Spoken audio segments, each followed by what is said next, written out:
Right, hello everyone, welcome to this Let's Play of Humankind. I am Tiny Deer, and today my goal is to create an illustration for my guide on Steam on how to improve and build your cities. So we are going to start to jump into a new game. Sorry. Here is my settings.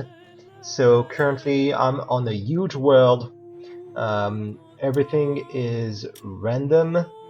Number of continents, the land percentage is quite high. There is a new world apparently, but let's go with random actually. Um, Island odds. I don't really like islands because you can't really build good cities up there, and the AI doesn't really know how to play with them.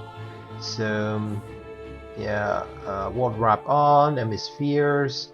Random, continent form, random, and the other I think is important to keep the lake and the rivers and the ridges and cliffs at average and the standard elevation, because if you put its elevation on flat, then there is almost no hills and mountains, and then it becomes a bit stale as for exploration and gameplay wise.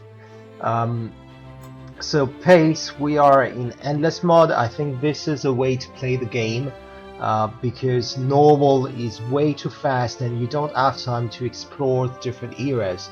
Whereas endless, there are some opportunity to explore, and your unit movements are a bit more. It's a bit more fluid in terms of the dynamic of the game rather than normal gameplay.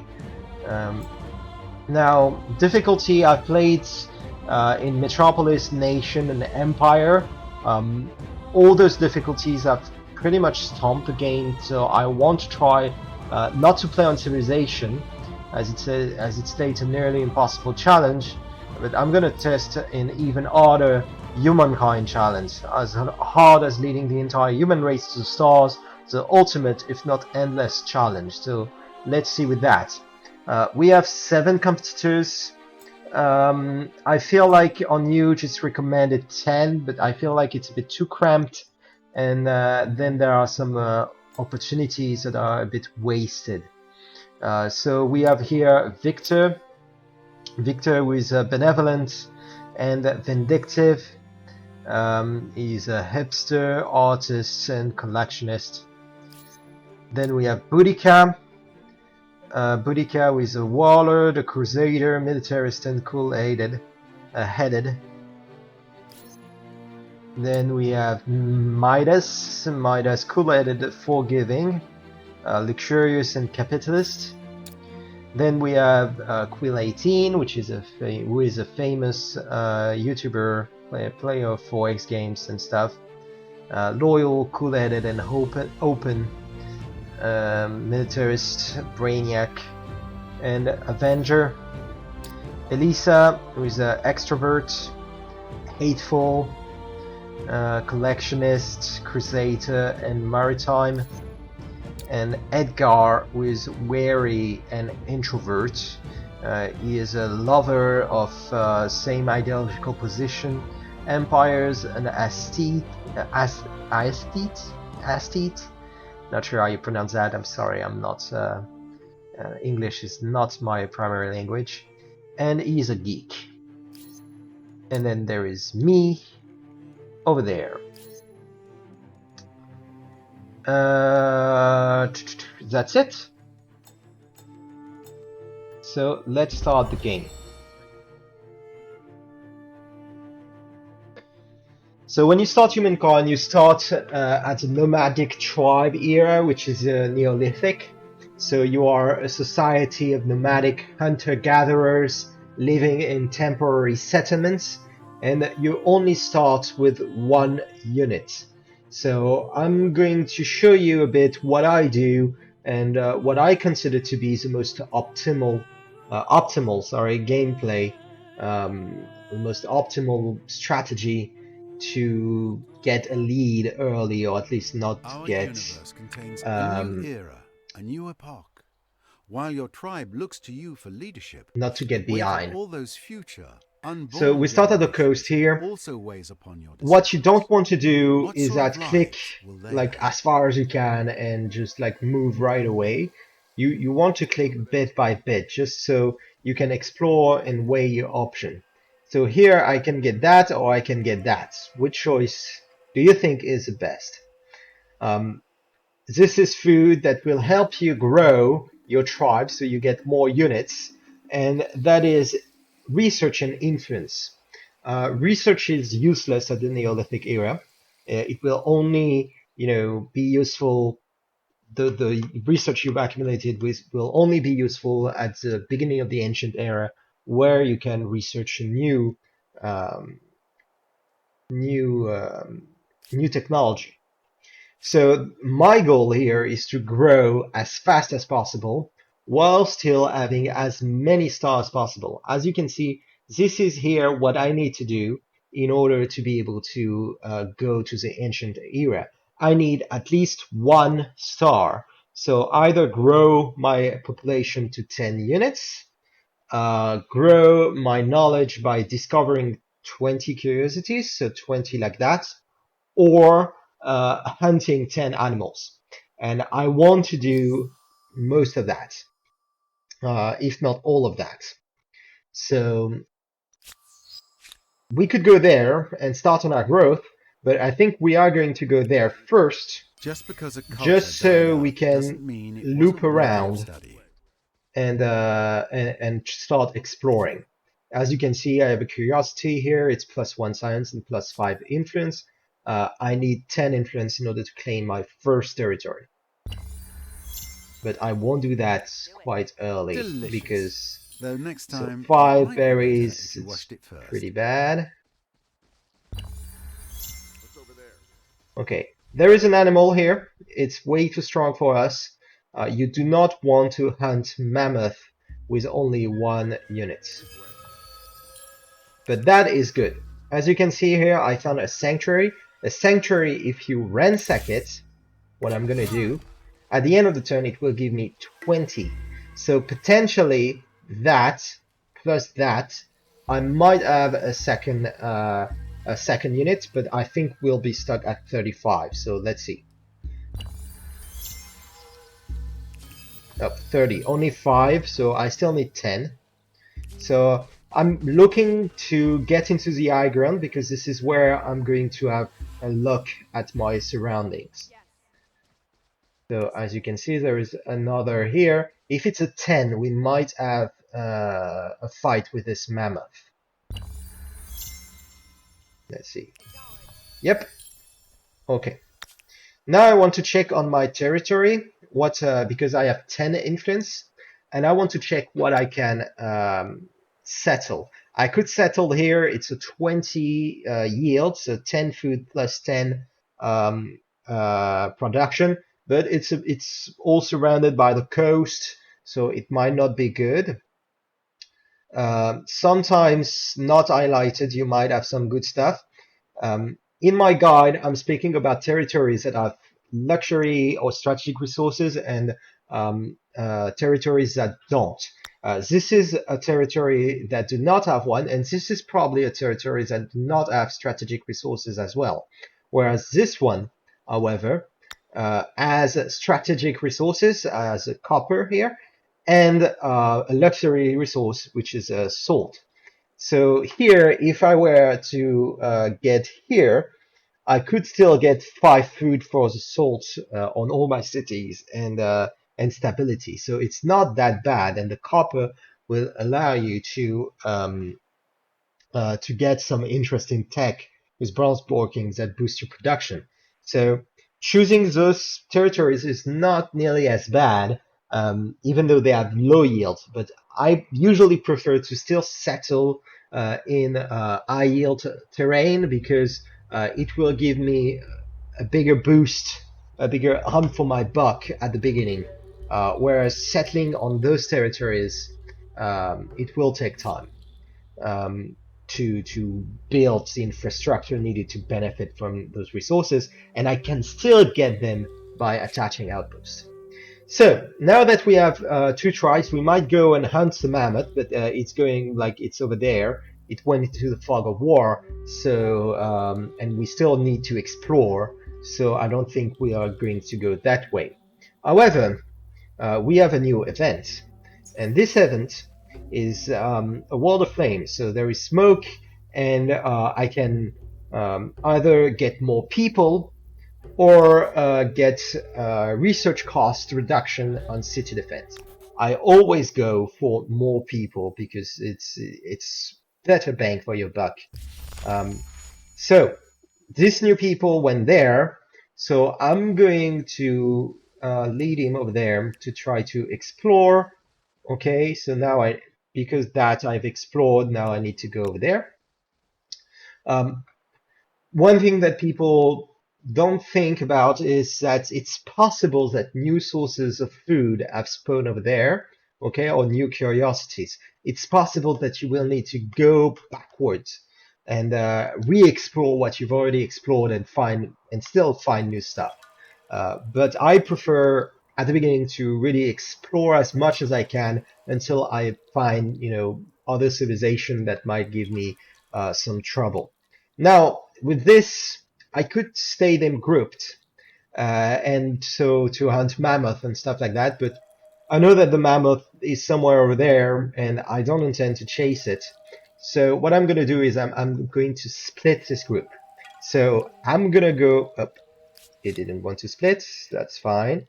Okay, now it's split, and now I can go and explore over there.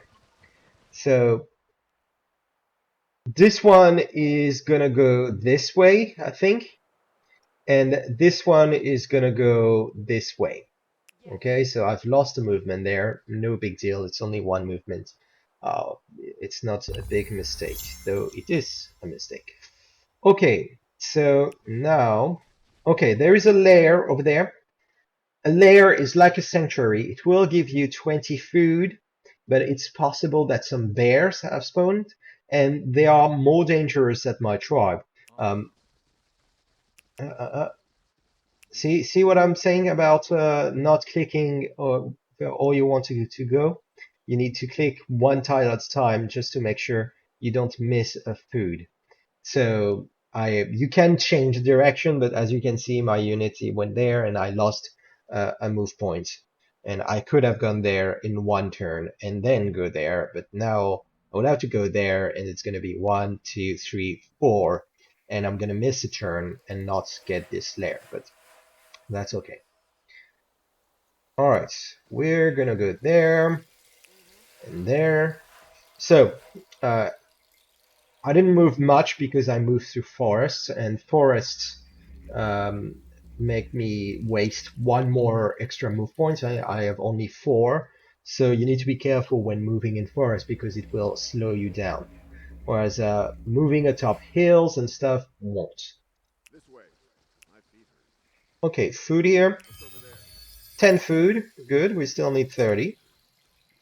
You can, however, I think it's like in Civ 5, not in Civ 6. I think in Civ 6 you need like all the movement points that you would need to move into that tile.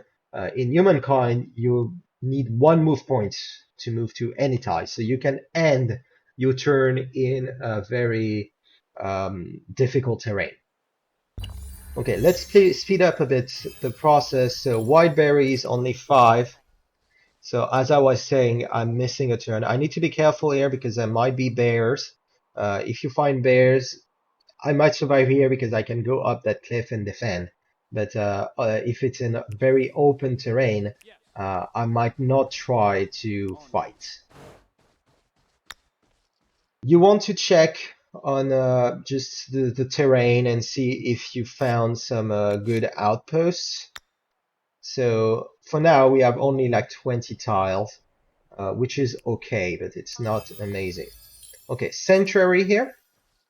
So we want to sack that. And this one still needs movement. Okay. Here we go. So this is not a forest, this is a woodland. So it does not cost me 2 move points to move through there. But I have food here. Only 5, that's too bad. What's over there? This way. Okay.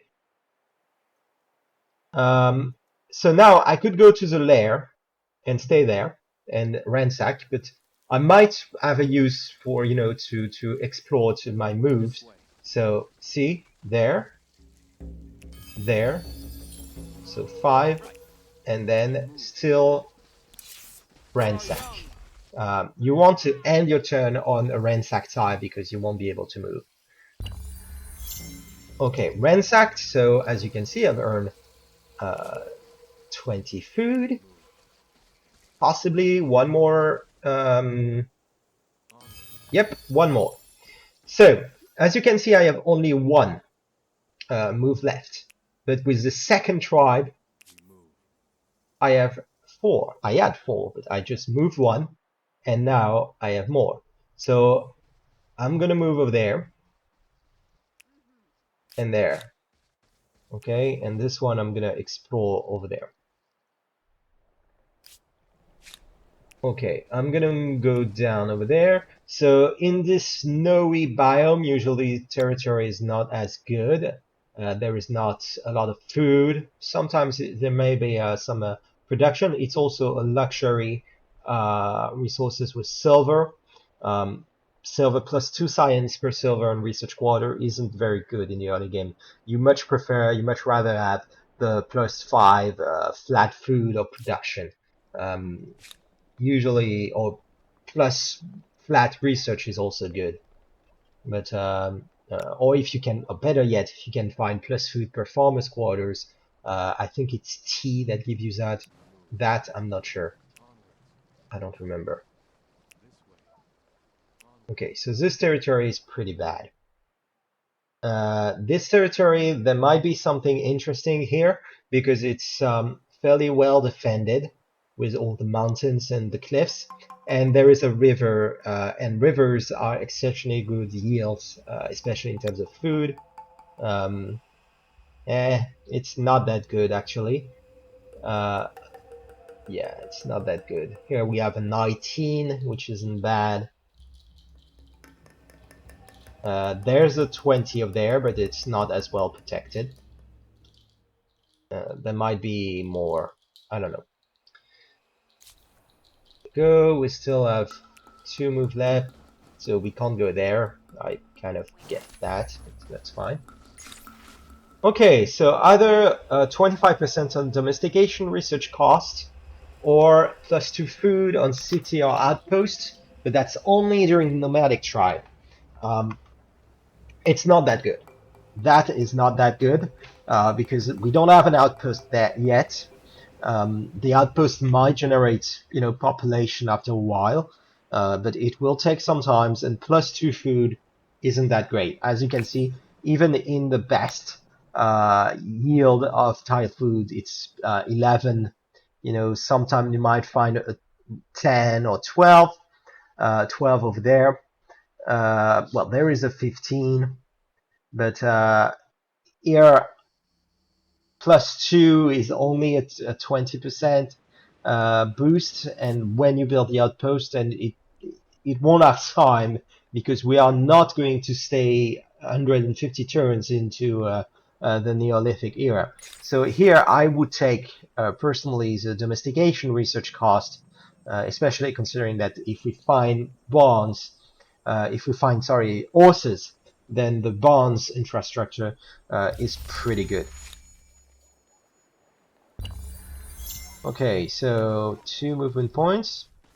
See, I had already explored that, and now there's a curiosity, so we are going to get the curiosity. And actually, I think it's time to hunt a mammoth. Let's go there, and let's try. You always want to manual battle. We are going there. Our goal is to not get as many damage as it will inflict. When you are on a cliff, you do a lot more damage, so I want to attack him. Now I'm gonna go there, see if I attack him.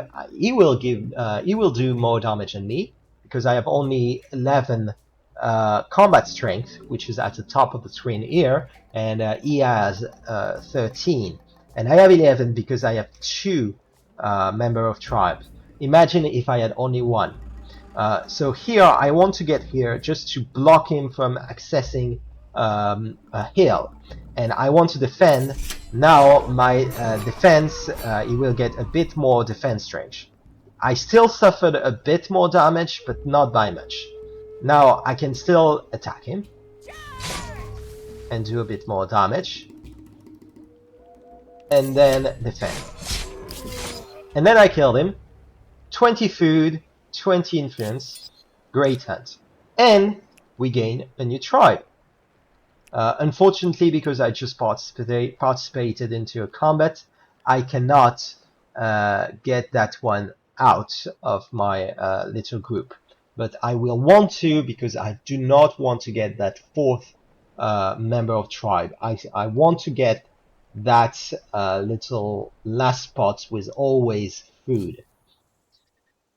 So, problem here is that I have 4 movements, but no matter what I do, I won't explore that much and still end up on a river, because river ends your, well, consumes all your move points.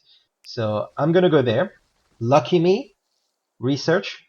So taking that, and then getting into the river. As soon as you are in a river, you're good to go. You can move along the river, and looks like I might be able to go down there through the river, but it's possible that here it might be a cliff. Okay, so mammoth, we can't fight 1v1, so let's take the food. Alright, that is what you want to see, a tribe's legacy. This is, you do not want to go further from the Neolithic era. You don't want to advance to the next era without having this event, because it will give you something amazing, which is a permanent boost to either +1 industry per population on city outpost, +1 food per population, or +1 science. Usually when you build a city, especially at the early game, your industry and food is a bit similar. Or at least you don't have a lot of food, you don't have a lot of industry, but it's much, much higher in terms of number than science. So why we will not focus on science in the ancient era, you still want to grab the astronomy traits, which I think is much better in the long term. Okay, enter. So we can stay grouped here because there is nowhere to go over there. Let's just check on outposts that we might build. Nope. Okay, let's go down the river. Okay, food. And it's a cliff, so I will have to go the long way around. This here is a great spot to found an outpost, and here is even better. +8 +18 is very, very good. You might get stuck with the mountains to expand, so it might be a bit troublesome to expand, but I think it's still a great spot, so we might want to colonize over there. So we might want to do that sooner rather than later. Here we have a die, +5 industry per die, which is pretty good. Do it. Okay, so there is a way to go atop this plateau, so hopefully this mammoth will move, and so we can get on top of that. Here we will stay grouped because there is nowhere to go. The damage that I took from that mammoth ant doesn't really matter, because in 2 turns my units will be full. So, sorry. Okay, food, it will not go atop my 40, so it's fine. And now I can exit. Onwards. Probably go over there.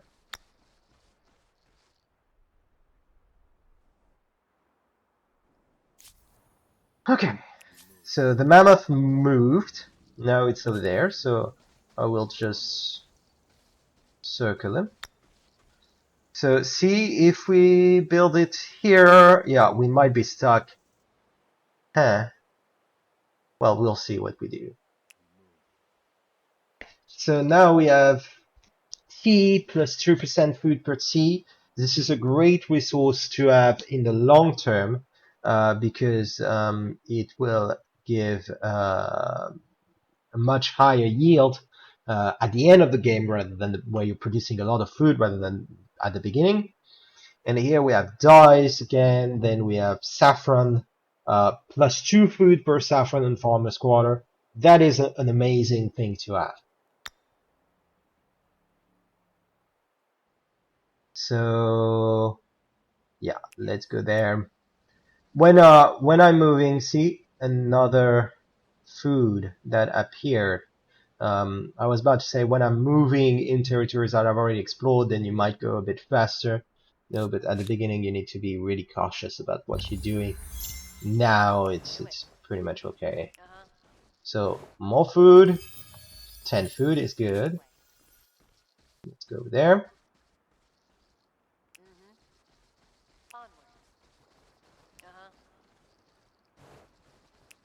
Okay, let's split up. One goes up, one goes north, one goes south.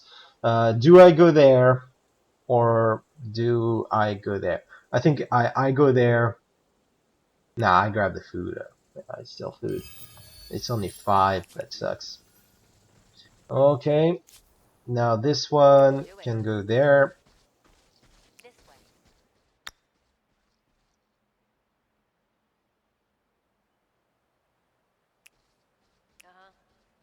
So I know there's one, so I'm just going to do that to remember that I need to go there. It's especially important with higher populations, but now I know. Okay, there's 2. So I know that I will need to go there and there. I need to remember that. Okay, those deers are fairly easy to fight, and you can fight them 1v1, which is what I'm going to do. You don't want to fight them in, cliff disparity, like if you are on a hill or something. If they are on a hill, they will do much higher damage. But if you do that, you will be fine. Manual battles, always. Let's go there. Doesn't matter because he won't attack me from there, and yeah, and that won't matter much. But I could try to go there and defend, and he will attack me and get shit ton of damage. He actually probably got the low hand, and he's going to get shit faced. And dead. I won. I also explored over there with the fight. It's pretty good. Here we have some pretty good yields. 15 plus 8 plus 8, 15. It's 23 yield is pretty good. 20 is still good. There is a river. There is also a horse. This might be very good to colonize. So I'm going to go there with them to colonize. New army or swift, which is land movement, is actually pretty good, land movement. But I think we are going to get that. But before getting that, I can see that it's going to spawn on that unit, and I have a river. So what I want to do is move across the river, and hopefully it will spawn up there. Yep. And it made me gain a few turns of movement.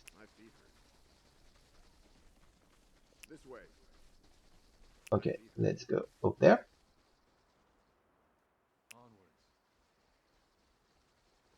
Okay. I'm gonna fight.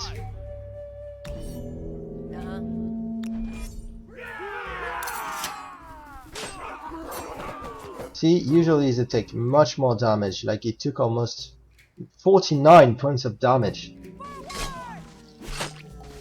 And now it's gonna die. And done!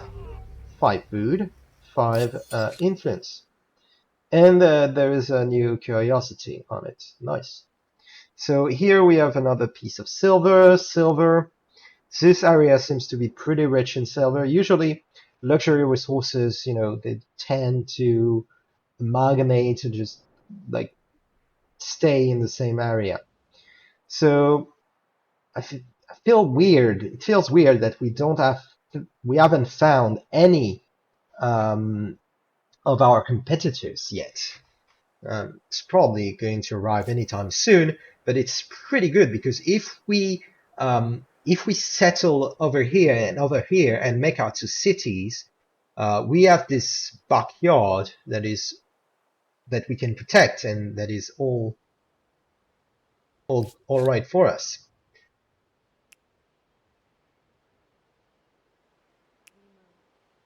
Okay, go there, mammoth there. So I will want to grab that and then try to follow the mammoth, and hopefully it will not get in the way. Probably will, but you know, it is how it is. Yeah, you will. That's fine. I just our weight behind is fat ass. Okay, we want to go over there first, and then move back over there because reasons. Because I won't go explore over there. Okay. I have only 1 movement point. 1 movement point. It's always good to move into a river. It gives you more opportunity to move. Okay, sanctuary. I feel like, you know, sometimes it's a bit hard to see where exactly the sanctuary is. I know it's on this tile because, you know, I have a bit of experience, but at the beginning I didn't, you know, sometimes I might think it's over there on this tile. So what you can do is ransack, and you know it's there. So I can go there. I could move and move back just to explore a bit. And then ransack. Okay, now I want to grab that. And grab that.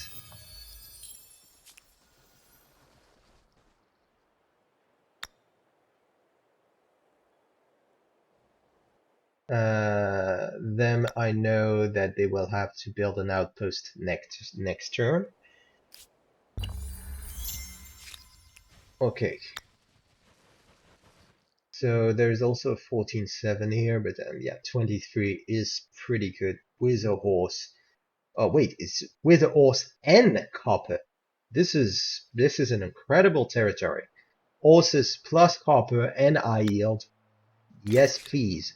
It's a bit low on food. Usually I want a bit more food. So if I make it my city, one of the territory that I would want to expand on is another territory, a neighboring territory with a river and a good food yield. Or I might expand on this territory just for the saffron because of the +2 food on Farmer's Quarter, which is very good in the early game.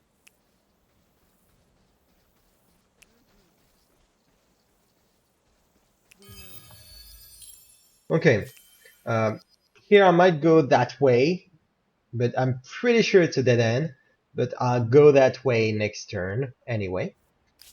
Okay, good. It allows me to pass. There we go. I'll go this way. I go on the cliff just to get a bit more vision. Then over there. Then just on top of that just to get more vision. Always check for more, you know, territories that you can claim that might be good. I have 60. As you can see, my first outpost here of Atiza cost 10 influence. Now my next one costs 40.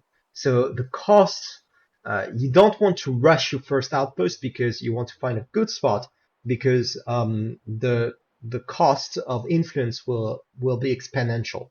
I think, yeah, the next one is 40 and the next one will be 120 or something like that, which is quite a steep price.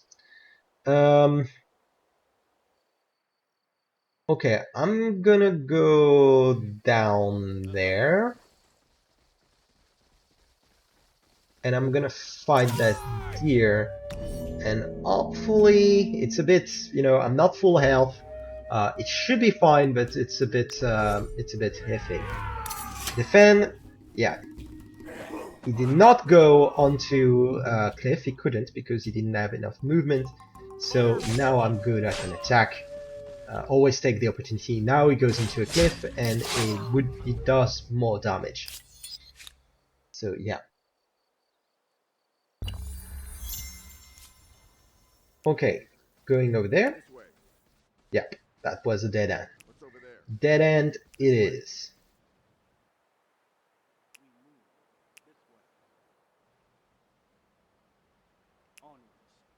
Good.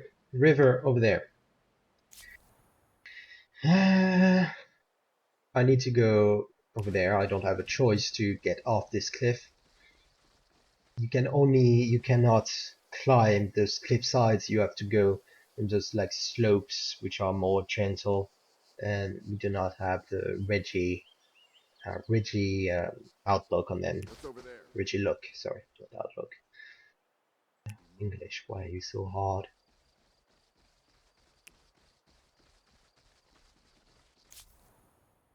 Okay, that's too bad. That's very bad because I cannot get in that river. So what I'm gonna do is I'm going to go on this river and I will go over there. I think it's a much better move. If I were there and then I had enough movement to go on that river, I would have done that. But here it would be more effective to use my movement over there. Okay, nuts. So, alright. I'm gonna show you how hunting animals on the flat terrain is a bit harder. Manual resolution and deployment. So if I were to just attack, that will be difficult, okay? But if I just defend, that's better.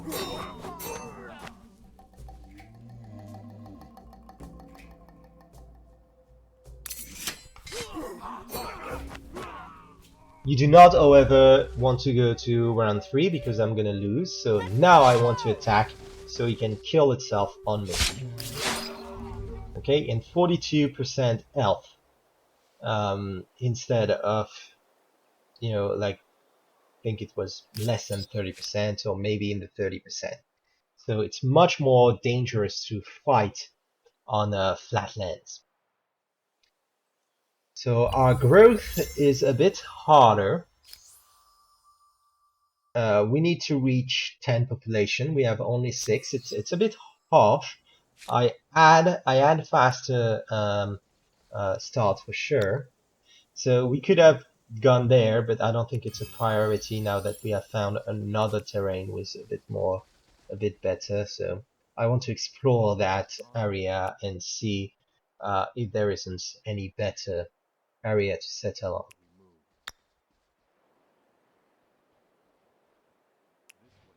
Okay, harsh terrain over there. That's rough. Okay, so the fungal order. So I could go with city defense research cost. I could go with bountiful, which is +5 food, or I could go with +2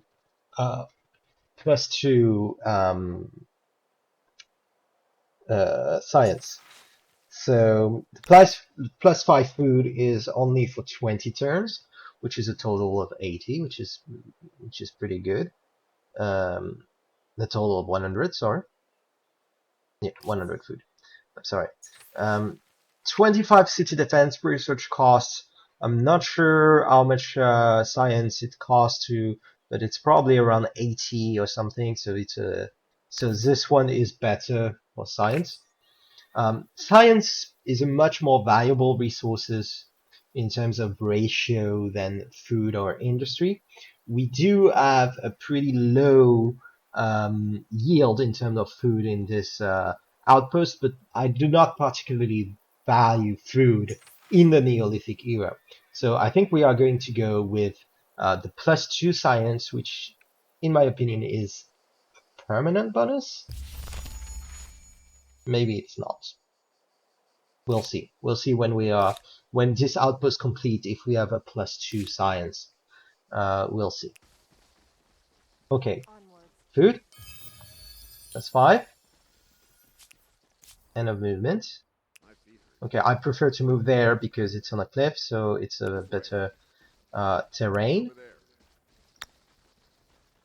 Okay, we have a pretty good outpost here. It's 19, but it's a lot of food, and it might be a good addition to Atiza if we choose that our first city. And there is a saffron, but I do not want to build it for now. I'm pretty sure I will have enough projection of influence to get it in the ancient era. Okay, it's pretty good. So 2 science thingy. Sanctuary, always go and ransack the sanctuaries because it's 20 food is a lot. Oh, I have 2. I didn't see that I had 2 here. Okay, so this terrain now, it's 2 dice.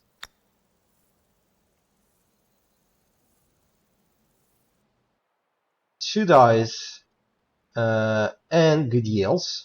I don't think I've seen that a lot, but not sure.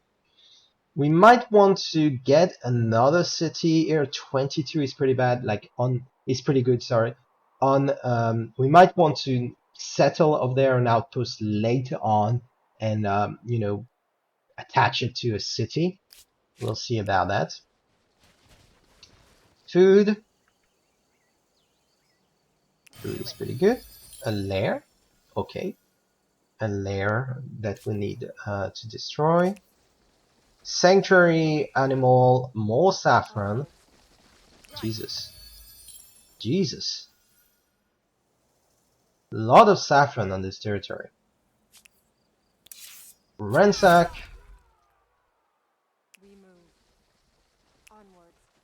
More saffron here. A lot of food. Might be a better outpost for Atiza than this one, except that this one has another territory with 2 more. That's harsh.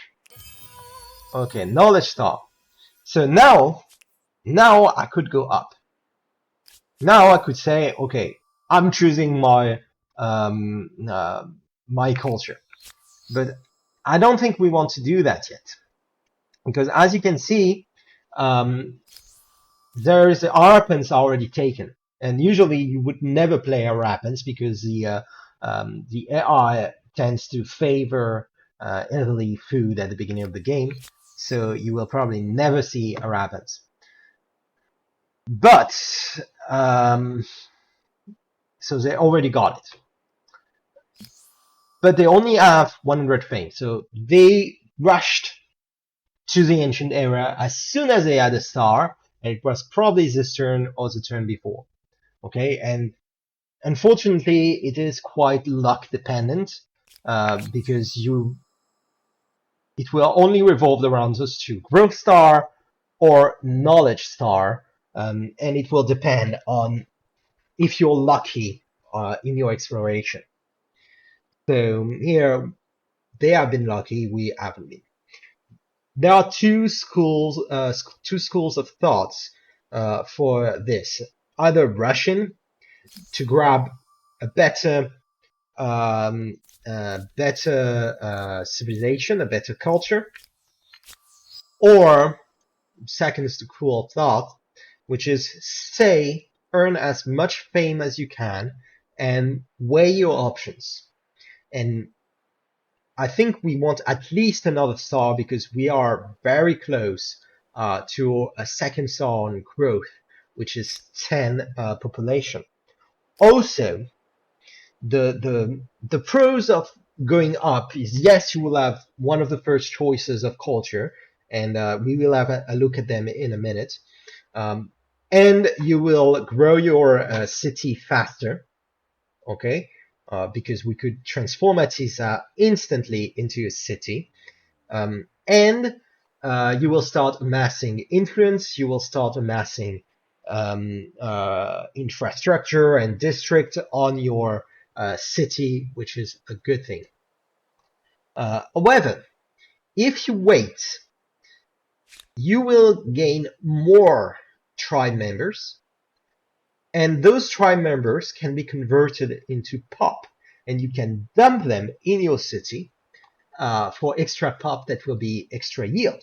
So I think sometimes you need to wait a bit in order to reap the rewards. And that's what we are going to do, at least to get the growth salt. Now I want to grow as fast as possible, and hunting mammoth is a good way to gain this 20 juicy 20 food and 20 influence per hunt. So we will now keep our two tribes together. So I want to show you another thing. Why do I say always manual? So against deer, it's okay, but see how much more I might lose here. Instant resolution, I lost 32% when we lost 40 with one, and here we had two tribes, and we lost 32% of our health of both tribes combined. So it's more health lost compared to just one people. And so you always want to get manual, because when you do instant, the game does not do manuals. They just attack and rush. Okay, we want to go there, and then yeah, get there. So see, the game is telling me I can go to the next area. I will tell him no. Okay, I just want to have a look at the civilization. So here are the cultures that you can choose in the ancient era. So Humankind is not like games like Civilization, which is like people thought about Humankind. Yeah, it's a Civ killer. It's Civilization but better. It's very different from Civilization. In Civilization, you choose a civilization and then you go about your way with throughout the ages with this civilization. In Humankind, you do a patchwork of different cultures to make your own civilization. And that's a difference that some people don't like. I personally like it, though it's not.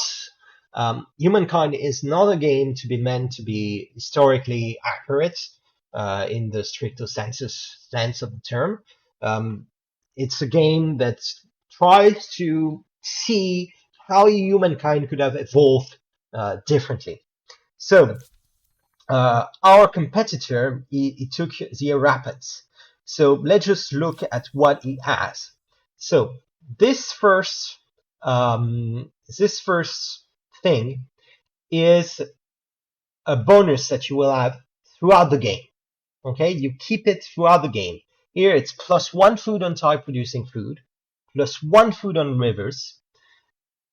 That's amazing. That's a good bonus. Just to give you an example, in our outpost here, that would mean here it's not a 3 but a 4. Here it's a 2, it's a 2. All those tile which have like food for them, it's more food. It means food growth. So more pop. They also have access to the canal network. Okay, it's considered a river. and rivers got huge bonus, so you can build them in terrain which do not have rivers, and it will count as a river, so good thing. And it's basically a farmer's quarter on crack. It's better than a farmer's quarter. You can build farmer's quarter around it because it's an emblematic district. You can only build it once per territory. It's very good.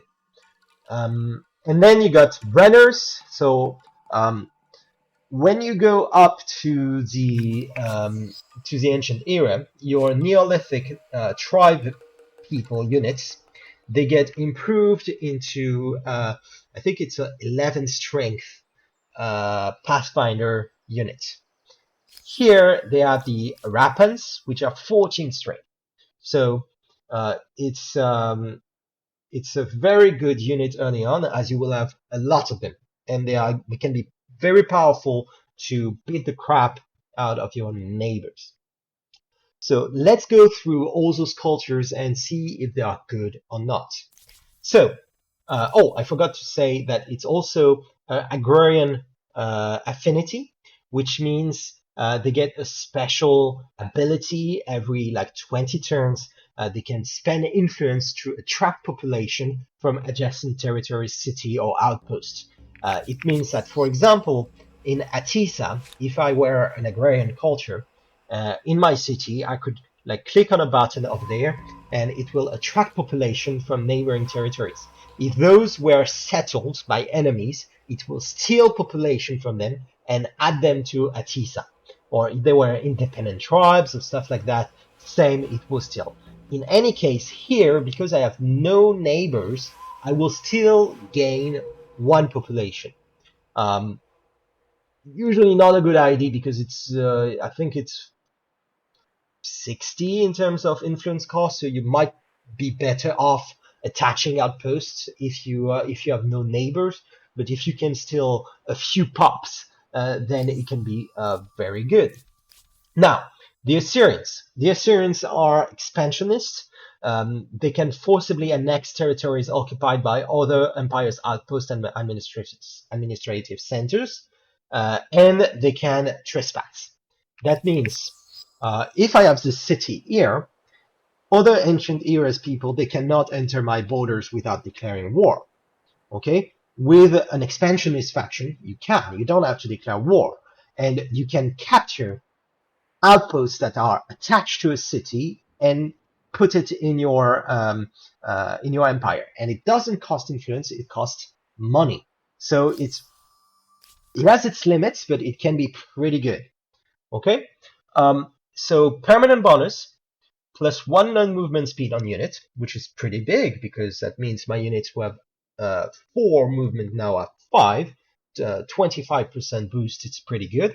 Plus 5 combat strength bonus when ransacking. That means if I'm ransacking a sanctuary or something, that my units, instead of having 10 strength, they will have 15, and so defending armies will have a bit more troubles attacking them. Then the special district, so the emblematic district is a Dunu. It's basically influence generating fortification. It's like a garrison, but which generates influence and not stability. It's not that good in my opinion. And then you got the Assyrian Raiders, which generates additional money when destroying an outpost or independent camp. It's cavalry, and it has pretty high stats. 21 for the ancient era is very good. Alright, the Babylonians next. So the Babylonians, are a scientist-focused civilization. And in my opinion, they got a pretty bad affinity action, which is collective minds.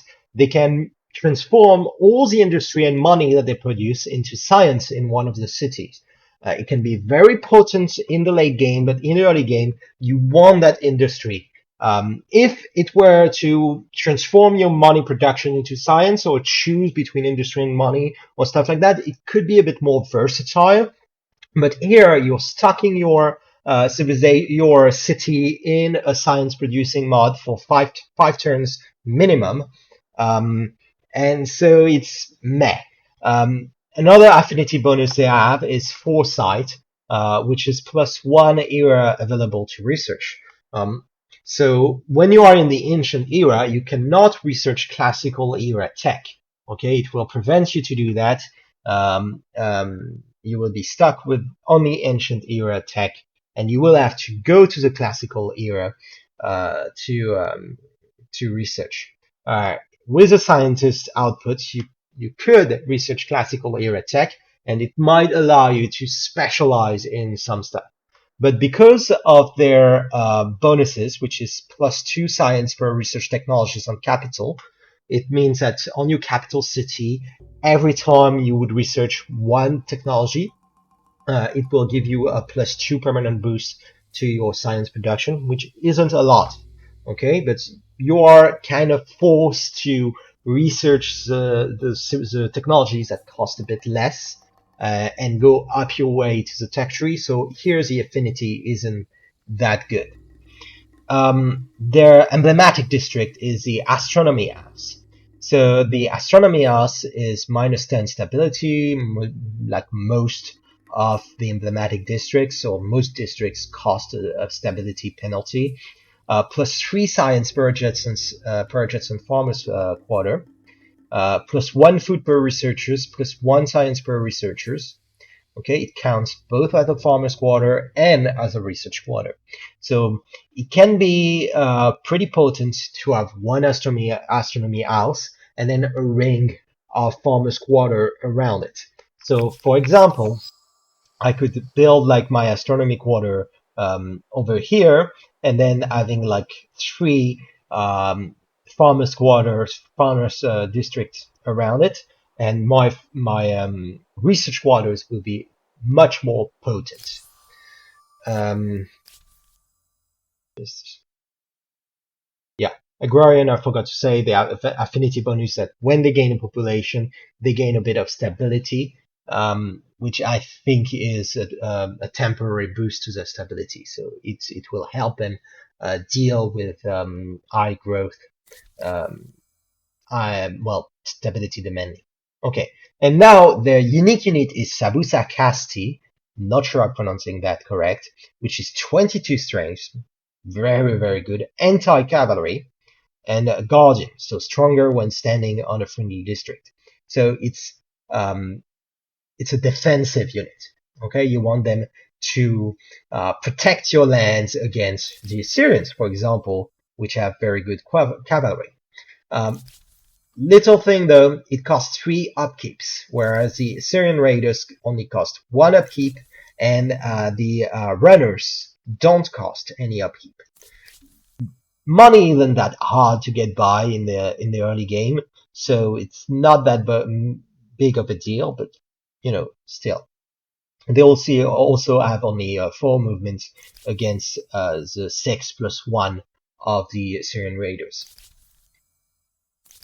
Egyptian, so they are a builder-focused civilization. That means they can set their cities into land-raiser mod, and all the money and science are converted into industry, which is the opposite of the Babylonians' scientist affinity, which transform industry and money into science. Here it's science and money into industry. And they also gain 20 stability when completing a district construction, which is a temporary stability boost. +1 industry on tile producing industry, which is very good. -10% on district industry costs. It is permanent. Okay, that is very good, especially considering that the more district you have in your city, the costlier they get. Okay, now the Egyptian pyramid that you can build in your emblematic district, it counts as a maker's quarter, +1 influence, +3 industry, +3 industry per adjacent maker's quarter, +1 worker slot on city or outpost, and it counts as a maker's quarter. It's very good. Okay, very good emblematic district because it generates influence and industry, which are maybe the 2 things that you need to have, as well as food as a third, for your early game, because you want to attach as many outposts as possible. Okay, and finally, 24 strength Markabata, which is an archer chariot. It replaces archers. Okay, so you need the wheel and you need horses. So it will come a bit later than the Assyrian Raiders, because the Assyrian Raiders, it's a domestication tech, which is very early in the tech tree. It's one of the first tech that you will research. So they arrive a bit later, but they are better in terms of strength, and they are an archer. That means they will attack without retaliation, and they can move and fire, or fire and move. That means they can shoot you and get back, or advance, shoot you, get back. It's possible. And they have 3 ranges, which is a lot. Well, with the Assyrian, I think an Assyrian raider would win one-on-one against the Markabata, even though they are a bit weaker in terms of strength. It's 21 against 24. Archer units have a penalty to their combat strength when defending against melee attacks. So if the Markabata attacks first, then they might win, but if the Assyrian Raiders attack first, I think they win 100% of the time, depending on, hills and stuff like that. But yeah. And they also have no other bonus compared to the Assyrian Raiders that can generate money when destroying an outpost, and that have additional strength when ransacking an army. Itits. Hittites. Itits. Yeah, I think that's better. They have the militarist Athens. They can periodically call upon patriots to take arms in defense of their motherland. That means you can consume population for an instant military unit. I think in the ancient era you have 4 units. It basically scales with your maximum number of army. It can be pretty potent for, just an early rush. They also get +1 combat strength as their bonus here, which can make them quite deadly. The units they spawn with their affinity isn't that good, because it's a militia that spawns when your city gets attacked, usually. So it's a fairly weak melee unit, but with a +1 combat strength and their numbers, you can get some pretty good stuff. Their affinity bonus, is vigilance. They get +30 war support, equilibrium, value, and relations. That means war supports, when you encounter a new tribe, a new civilization, a competitor, you start at 50, and depending on your grievances, it goes up and down, but the equilibrium is 50. And you cannot declare war at 50. You can only declare war at 80. So with the Itit, you will reach that 80. Even if you have no grievances, you will be able to declare war on people. So for military civilization is pretty good. Their unique emblematic district is not really an emblematic district. It automatically upgrades their regular outpost as a fortified point, and that can be used as a land spawn point. So let's say in Atisas, this is our city, and let's say we've settled here and outpost is here. That means in Atisa, I can produce units and I can choose to make them spawn here, which might be a good spawn point, like to, rush the enemy or go faster into battle, something like that. I think it's a pretty weak one, and that will need to be buffed with some form of, boost to yields or stuff like that, or having a small emblematic district. In that, it's pretty weak. Now, the unique unit is the Gigir. It's a 23, like the Egyptian, 23 strength, which is very good. It needs a wheel, so it will appear a bit later in the ancient era. It's 3 upkeeps and it's heavy cavalry. So if you start your turn at one point, you move and then attack, you will get a bonus to combat strength. So it favors charges. And it's also good at suppression, those special abilities that when they attack someone, this unit cannot move next turn, and it has reduced combat strength, which is very good too for picking out archers or pinning down people. They do cost a lot of resource to build, as in you need one war horse and one copper, and it's not that uncommon to not have those resources at the beginning of the ancient era. Like here, I'm fairly lucky to have one horse and one copper. But otherwise, if I had started over there, like because I started over there, and if I had settled over there, then look at how far the next horses is. I might not have access to any horses. Okay, so you need to take into consideration the resources that you have. Okay, now the Mycenaeans.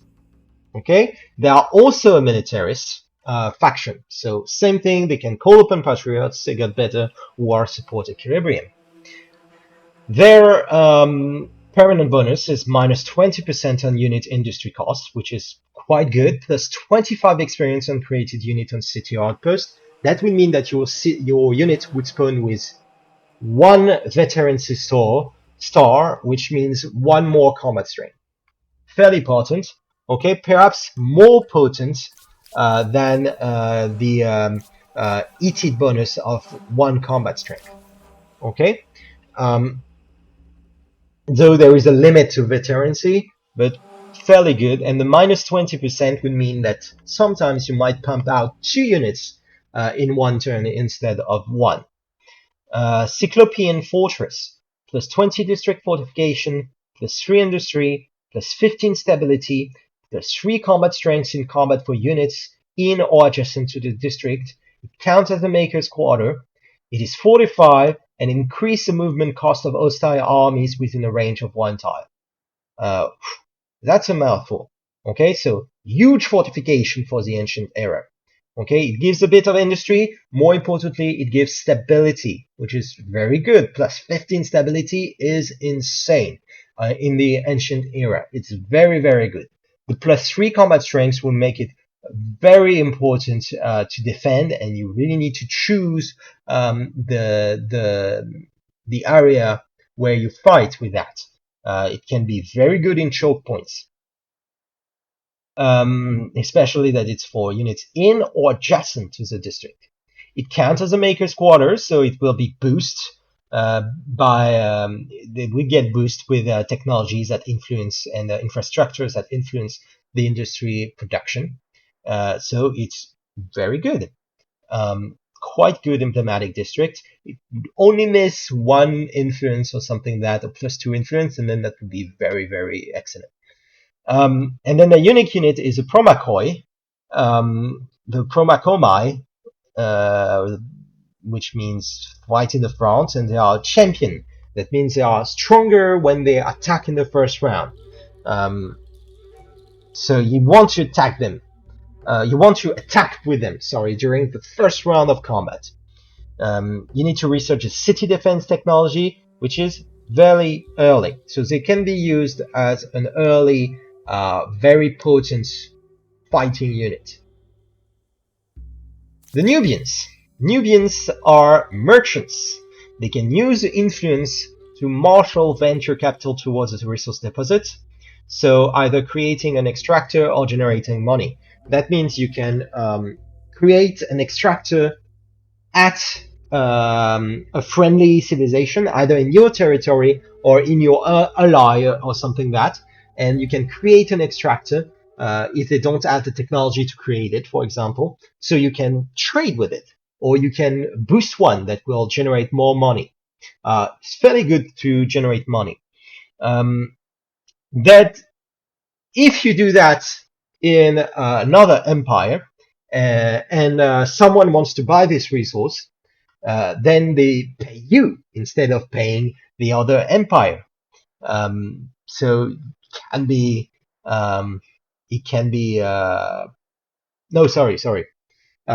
when you have access to a resource that you have bought. So for example, let's say I create the Olmec have a resource that I want. I buy it, and then my neighbors eat it, wants to buy it from me. They don't have to buy it to the Olmec, they can buy it from me. Okay, and so they pay me instead of paying the eat it, the Olmec, sorry. It's fairly situational. I don't think it will happen very often, but anyway, that's the bonus that you have. Permanent bonus, plus 5 money on luxury resource deposit, plus 5 money on strategic resource deposit. It will be a lot of money in the early game, not so much in the late game. It's fairly weak in the late game. The Meroe Pyramids, plus 2 industry, plus 2 money, minus 10 stability, plus money, plus 3 money per Jetson Maker's Quarter, plus 1 trader slot on city, count as market quarter, and count as Maker's Quarter. Not as good. The Tassetti Archers, exceptional accuracy, so they can shoot at a target without having a clear line of sight, which is pretty good, but it's only 19 strength. Fairly weak as an archer, except in very dense forests and mountain area where they can shoot from behind mountains, and you really need to use the terrain to be able to use them properly and effectively. I don't think the Nubians are that good. Olmecs, plus 1 influence on territory, which is alright. That means if I control this territory and this territory, I will have 2 more influence. In the early game, it can be pretty good. In the late game, it's pretty bad. Now they are a state, which means they want to generate influence. They can spend money in specific territories to push back the foreign sphere of influence and generating influence. So basically, you can use money to gain influence, which is okay. And the affinity bonus is that you are always in proximity to your ideological proximity with your neighbors. That means you will always have positive bonuses from trade and tension in your borders, instead of having sometimes negative because you got a very different outlook on what an empire should be, with your tenets and your civics and laws and stuff like that. You might have some trouble if you're not an aesthete civilization. But yeah, it's okay-ish as a bonus. It's better than nothing. The emblematic district is the Olmec Ed, which is plus 1 influence, plus 3 food. It counts as a farmer's quarter, plus 1 influence per adjacent farmer's quarter. So it can generate a lot of influence. It's okay. Influence generating in the early game is fairly good. And the javelin throwers are the best. They are unique units. Sorry. They are range and they are stronger on forest tiles. They are as good as the Nubian archers in terms of strength. That is not that good, but it's better than a regular archer. And the fact that they are stronger on forest tile might give them an edge in some situations. Phoenicians are merchants, so same bonus as Nubian, same affinity bonus and stuff. They gain plus 2 money per traders, which is meh, because money is meh. They have something that replaces the arbor, plus 2 money, so they generate a bit more money, and they have the bireme, which is a bit stronger than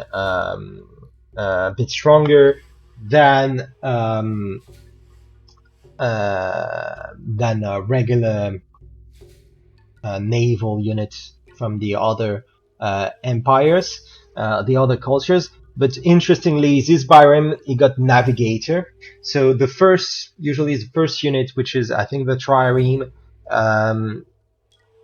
when you go on ocean tile, you can go on an ocean tile, but then you have to go back to a coastal water, or you get destroyed the next turn.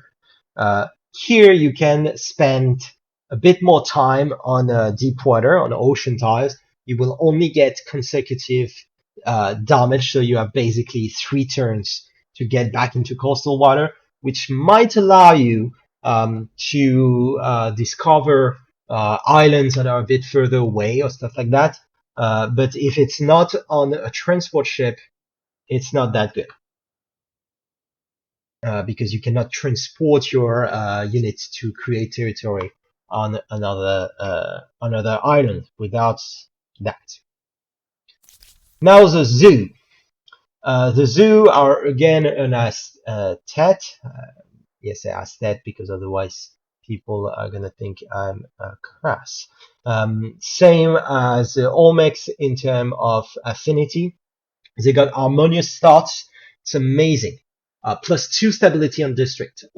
Most of your district, your farmers' quarter, your research centers, your makers' quarters, they cost you a -10 to stability, which forces you to balance your district production with garrisoning troops and dealing with your stability. Here, instead of having the -10, you have -8 because you get +2 stability, which is very good. Their emblematic district is also good because it's a science and stability building. So stability +8 stability is, so it's a +10 because of the +2 stability on district, is very good because garrison is only +5. So for 2 garrisons that one empire will build, you will only build 1 Confucian school to deal with that, and it will produce science instead of being just fortification that might be useless. And it's regular science +5 science per adjacent mountain. You don't have to have a researcher, so very good. So for example, here we don't we have mountains here, so if we build it here, we would have like the +5, or here there are 2 mountains adjacent, so we will have a +10, stuff like that. So quite a good thing if you want to start on a science journey. I would think the Babylonians are a bit better because they also generate food, but their bonus is very bad compared to the zoo. So they might be a better overall civilization, but if you want to only focus on research, Babylonians is a bit better. Not that you should. Their unit is a Zanchi. The Zanchi is a heavy cavalry, and in bonus combat, when your stability in your city is high, wheel technology, so fairly late ancient era tech, but still pretty good. Okay, that's it for the culture. So I might have a cut here, or we might just finish this era. We'll probably finish this era, and then I will upload this video. So let's enter and finish it quickly. Let's continue exploring. The trick, of course, is keeping it. Okay. I'm not finding a lot of mammoth, which is a shame.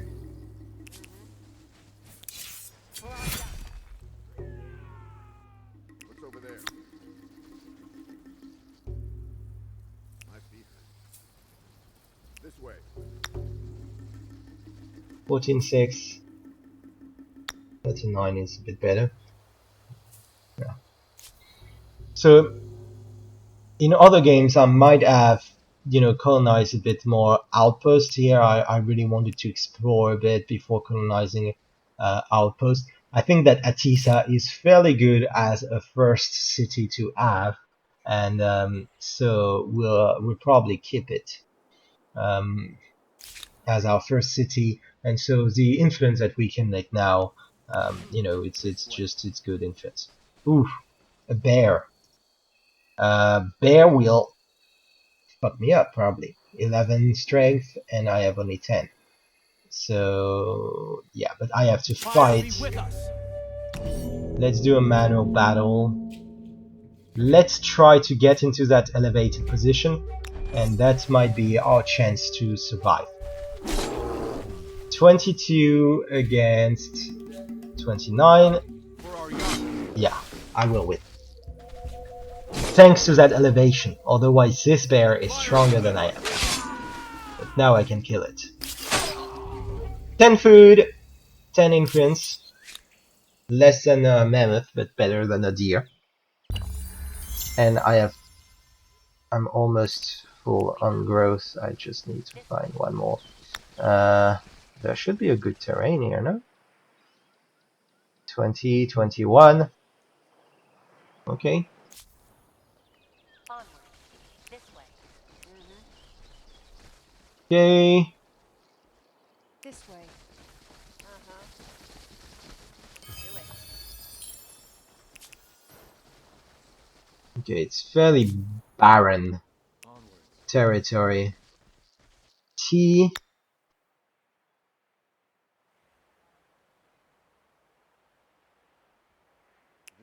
Nah, let's wait. I'm a bit too conservative on my influence, I know that.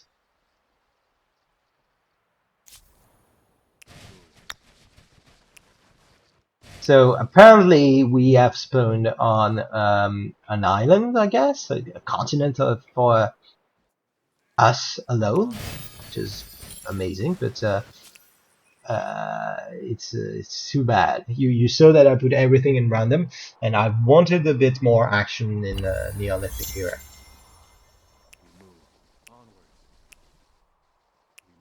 But yeah, I guess not. Do it. We move. So, Anatissa, -5 food on nomadic tribe, +2 strength, which is bad. Bountiful, +5 food. Domestication. We are going to go up fairly soon, so we want a domestication.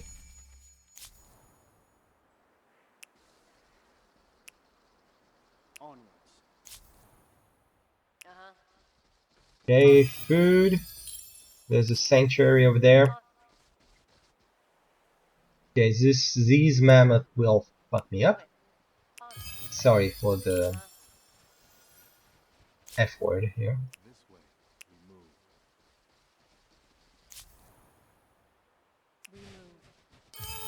Okay, growth star.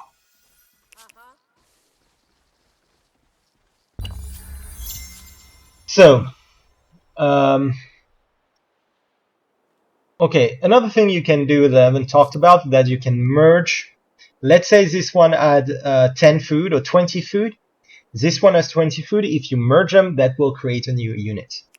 So it might be good to know that just from time to time. I would like to grow it, this one, because it's close.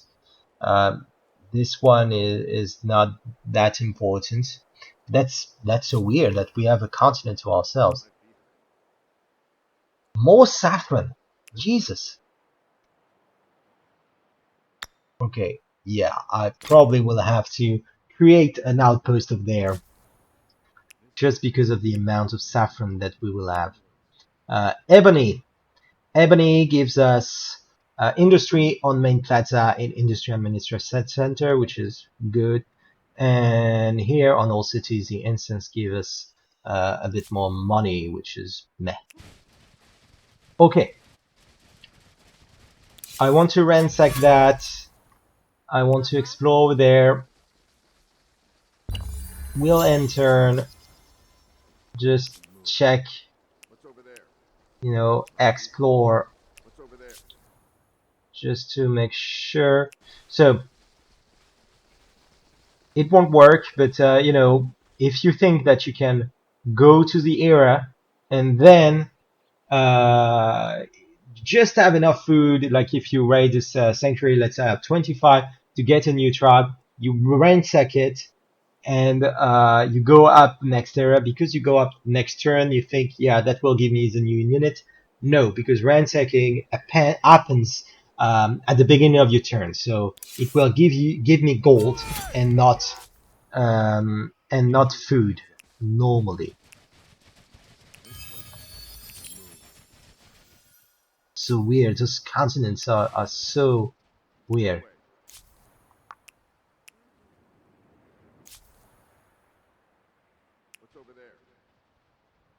Okay, so alright, the Mycenaeans have been taken, the Olmecs have been taken. Too bad. I probably would have wanted the Mycenaeans to change things up if I were in a position where I had neighbors. I don't have neighbors. Okay, so I don't need to have a militarist faction. Okay, here what I need is to improve what I have. So either with influence-oriented civilization to expand as much as possible, or with industry civilization. So now, as the Olmec have been taken, I have only the choices. I mean, the zoo are always a very good choice. Then I'm missing, like, I think the Egyptians are the only choice that is left for us, because the Assyrians and the Hittites are militarists, which is not useful in the situation. The Nubians and the Phoenicians are about money, which we don't care. Okay, so only the Babylonians and the zoo, if we want to go science, might be good. But the Babylonians, and they might be good here.